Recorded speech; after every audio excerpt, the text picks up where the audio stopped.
আজি আমি এই নতুন যাত্ৰা আৰম্ভ কৰিবলৈ আপোনালোকৰ ওচৰত অসমবাসীৰ ওচৰত আমি আশীৰ্বাদ বিচাৰিছোঁ। সংবাদ মাধ্যমৰ বন্ধু বান্ধৱীসকল,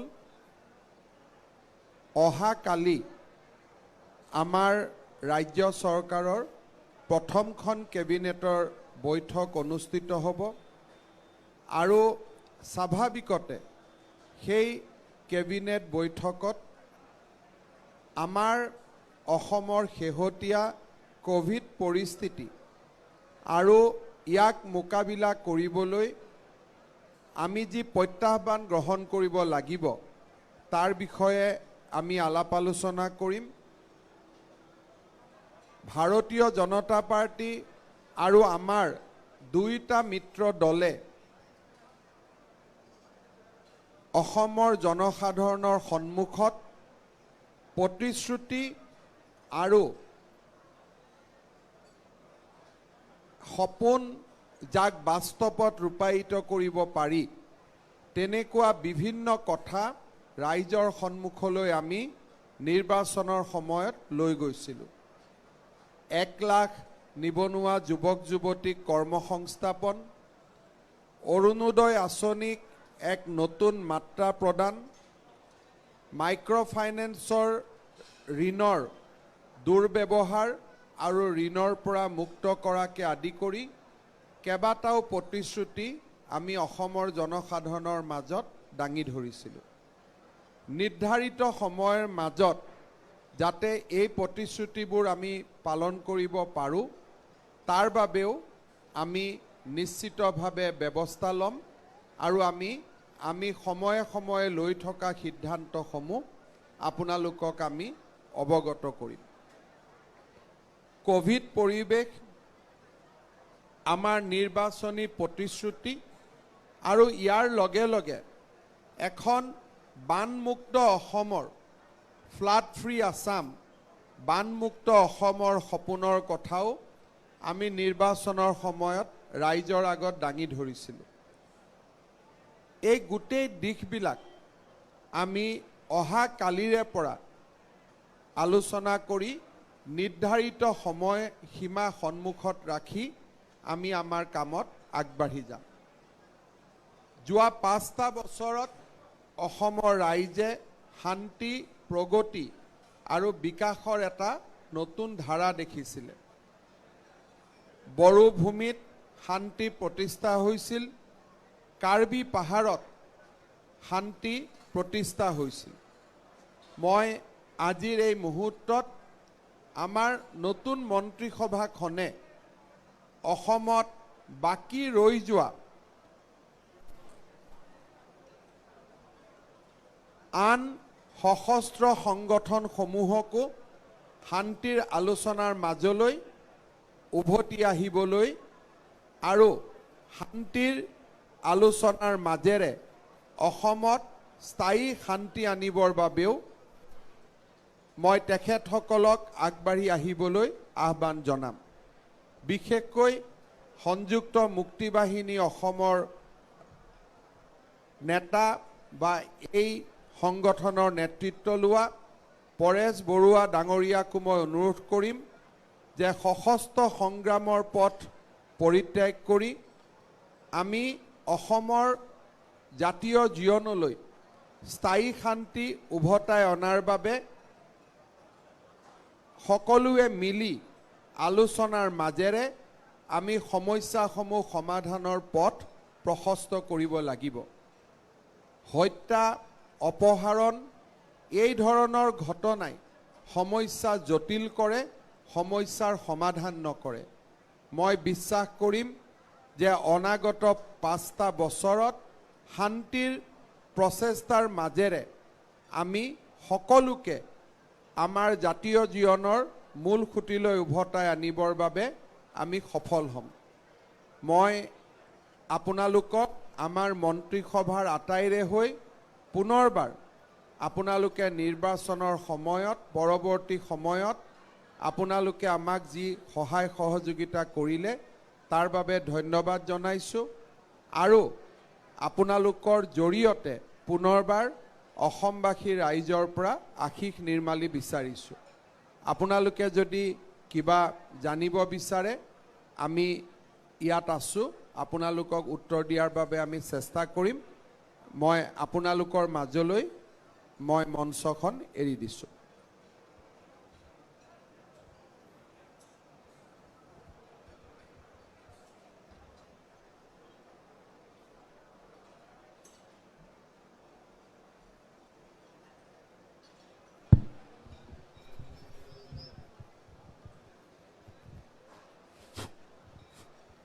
চেক চেক চেক স্যাৰ, আমি সাংবাদিকৰ তৰফৰ পৰা আপোনাক প্ৰথমে শুভেচ্ছা জনাইছোঁ।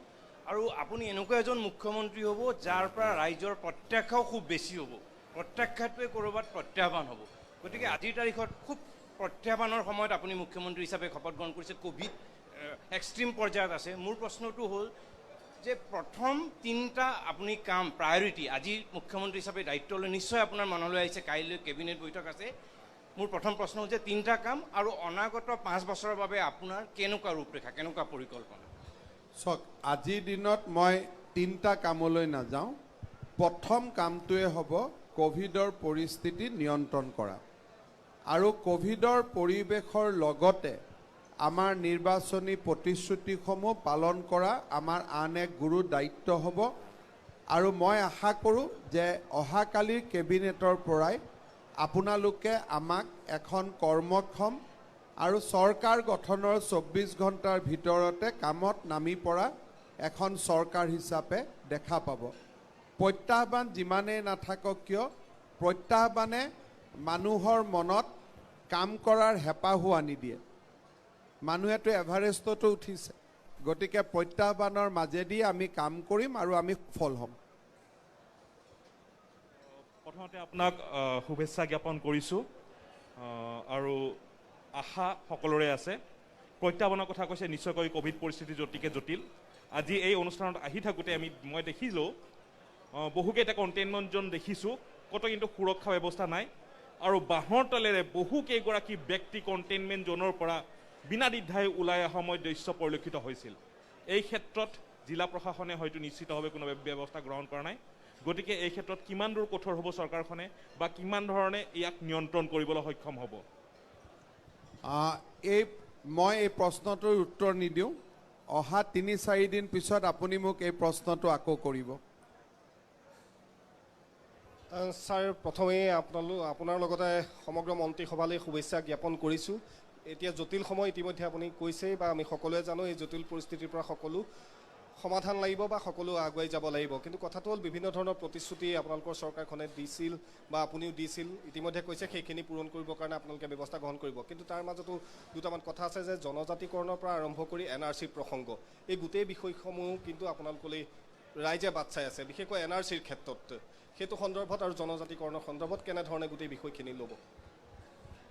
NRCৰ সম্পৰ্কত আমাৰ স্থিতি একেবাৰে স্পষ্ট যে আমি সীমান্ত অঞ্চলত NRCৰ 20% এটা নতুনকৈ পৰীক্ষা কৰাৰ পোষকতা কৰোঁ আৰু সীমান্ত জিলাসমূহক বাদ দি আন জিলাসমূহত আমি 10% নতুনকৈ পৰীক্ষা হোৱাটো বিচাৰোঁ। আৰু এই পৰীক্ষাৰ পিছতো যদি NRCৰ পুৰণা নথিখনে শুদ্ধ বুলি প্ৰমাণ হয়, তাক ৰাজ্য চৰকাৰে NRCখন মানি লৈ তাৰ পৰৱৰ্তী ব্যৱস্থাৰে আগবাঢ়িব। কিন্তু যদি এই পুনৰীক্ষণৰ সময়ত ব্যাপক খেলিমেলি দেখা পোৱা যায়, তেতিয়াহ'লে আমি বিচাৰিম যাতে মহামান্য আদালতে ইয়াৰ ওপৰত এক নতুন দৃষ্টি তেখেতসকলেও যেন নিক্ষেপ কৰে। এই বিষয়টো দায়িত্ব লোৱাৰ পিছতেই বৰ্তমানৰ কি পৰিৱেশত আছে কি নাই এই বিষয়ে চাই আপোনালোকৰ লগত সময়ে সময়ে আমি শ্বেয়াৰ কৰি থাকিম। জনজাতীয়কৰণৰ বিষয়টো বৰ্তমানৰ জনজাতীয় লোকসকলৰ অধিকাৰক আৰু আৱেগক খৰ্ব নকৰাকৈ আলাপ আলোচনাৰ পৰিৱেশৰ মাজেৰে আমি জনজাতীয়কৰণৰ সমস্যাও সমাধান কৰিম। যোৱা চৰকাৰৰ সময়ত কেইবাটাও সমাধান সূত্ৰ ইতিমধ্যে আমি আলোচনা কৰিছিলোঁ আৰু মই নিশ্চিত যে তাৰ কোনোবা এটা সমাধান সূত্ৰক সন্মুখত ৰাখি আমি আগবাঢ়ি যাব পাৰিম। Mr. Chief Minister. Mr. Chief Minister, congratulations to you and your entire. You are not audible. Mr. Chief Minister, congratulations to you and your entire Council of Ministers. Would you give us the details in terms of what is your plan in the first cabinet? You have already flagged about the COVID issue. For the larger national audience, if you can speak in English. COVID situation in Assam is alarming. We have seen that our daily cases has crossed almost 5,000. So obviously tomorrow when we meet for the first time in the cabinet, we will discuss COVID situation. We will discuss it in the situation in complete in from all perspective, and we will take all the measures whatever is required to contain COVID outbreak, because Assam, we know that until and unless Assam COVID situation is controlled, the situation in Northeast will never come under control. We have our responsibility towards our citizen, and we have also responsibility towards entire Northeast. So Assam government will do its best, and tomorrow after the cabinet, I will elaborate our line of action. মুখ্যমন্ত্ৰী ডাঙৰীয়া শুভেচ্ছা জনাইছোঁ আপোনাক।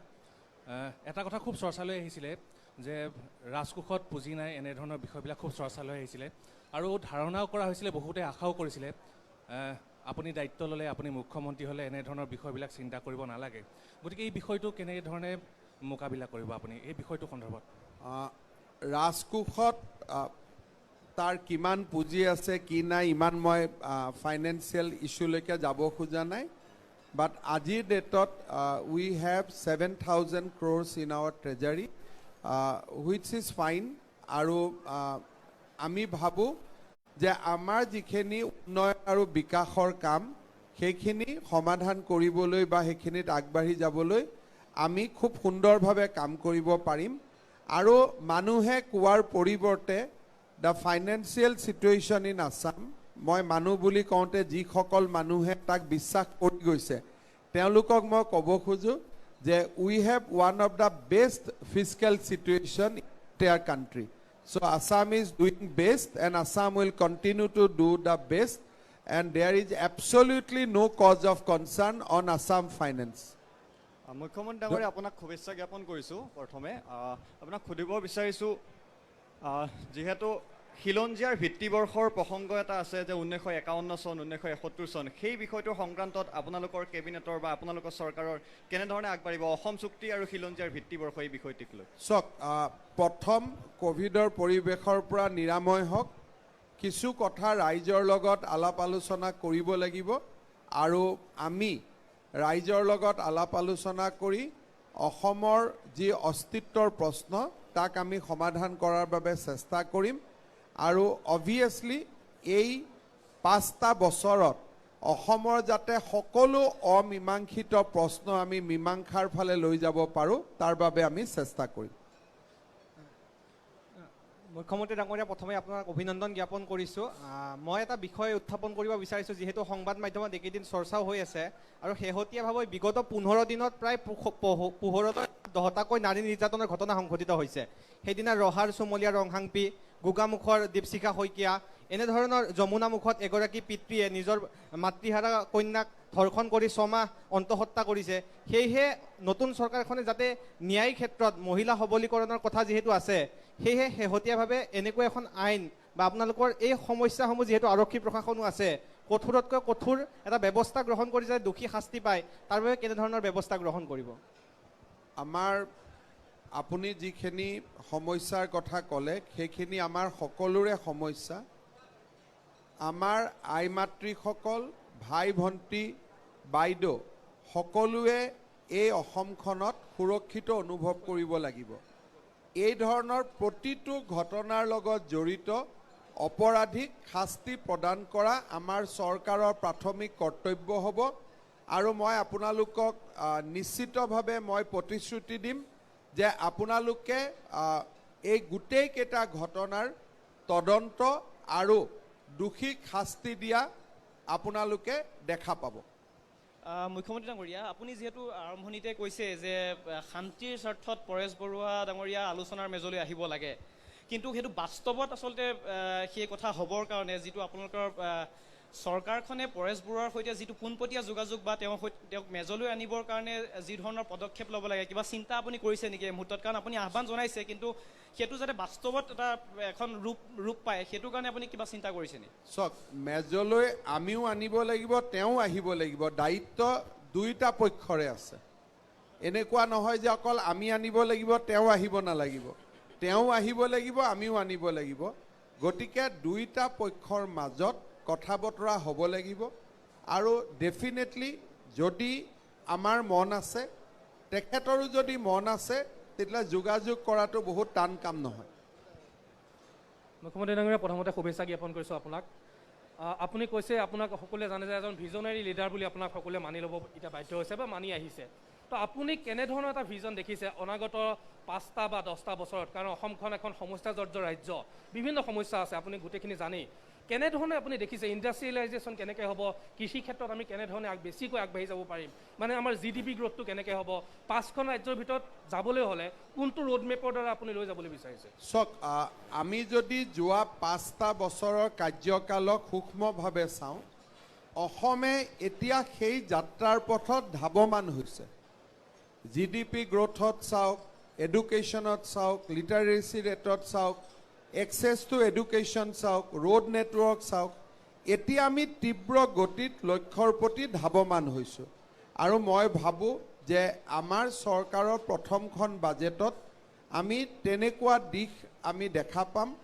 আৰু 5টা বছৰত আমি বিগত 5টা বছৰত যি ফাউণ্ডেশ্যন নিৰ্মাণ কৰিছিলোঁ, তাৰ পৰা আমি আগুৱাই গৈ আমি আমাৰ লক্ষ্যৰ ফালে ধাৱমান হ'ম, মই তাক বিশ্বাস কৰোঁ।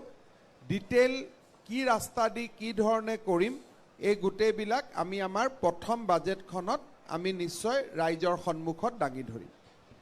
মই প্ৰথমে আপোনাক ধন্যবাদ জনাইছোঁ, যিহেতু আপুনি যেতিয়া স্বাস্থ্যমন্ত্ৰী হৈ আহিছিল, সেই সময়ছোৱাত কিন্তু আপুনি যেনেদৰে কৰোণা ভাইৰাছৰ লগত আক্ৰান্ত হোৱা ৰোগীসকলক দিনে নিশাই একাকাৰ কৰি মাৰ বান্ধি থিয় হৈছিল। আপোনালোকৰ চৰকাৰখনে যিগৰাকী স্বাস্থ্যমন্ত্ৰী হিচাপে নিৰ্বাচিত কৰিব, তেওঁ সেই দায়িত্ব পালন কৰিব পাৰিবনে? আমি অসমবাসীৰ হৈ মই এই প্ৰশ্নটো উত্থাপন কৰিছোঁ আপোনাক। মুখ্যমন্ত্ৰীয়েও কৰিব, স্বাস্থ্যমন্ত্ৰীয়েও কৰিব, আৰু আমি 14জনে একেলগে কৰিম, আমাৰ বিধায়কসকলেও কৰিব। আৰু আপোনালোকে এখন ইংৰাজীত যাক কয় প্ৰ'এক্টিভ গভৰ্ণমেণ্ট, আপোনালোকে এখন প্ৰ'এক্টিভ চৰকাৰক দেখা পাব। ৰাতি 12টা বজাতো চৰকাৰখনক পাব, ৰাতিপুৱা 5টা বজাতো পাব, দুপৰীয়া 2টা বজাতো পাব। So, firstly, congratulations to you. During the election campaign, the BJP has previously mentioned about the love jihad and the land jihad, etc. issues. So, your government will bring appropriate laws to tackle these love jihad or the land jihad issues in the state? Every promises which we have made during the election is not for just to make promises. These are promises for implementation. These are promises which are solemn for us. So we will do everything possible to implement those promises into reality. Thank you. Hello, sir. Sir, last question, sir. Yes. If you don't mind, sir. Congratulations to you, sir, on becoming Chief Minister. Sir, I have a question, sir. So what do we do in situations where, sir, even in Assam, if the COVID situation is controlled, but sir, in other states, the COVID situation is, sir, is very grim, sir, or sir, very sir, rising, sir. So what do we do in these situations, sir? Let us develop a proper plan, and we have a plan. Tomorrow we'll discuss in cabinet, and we'll let you know by evening. Thank you so much. Thank you, sir.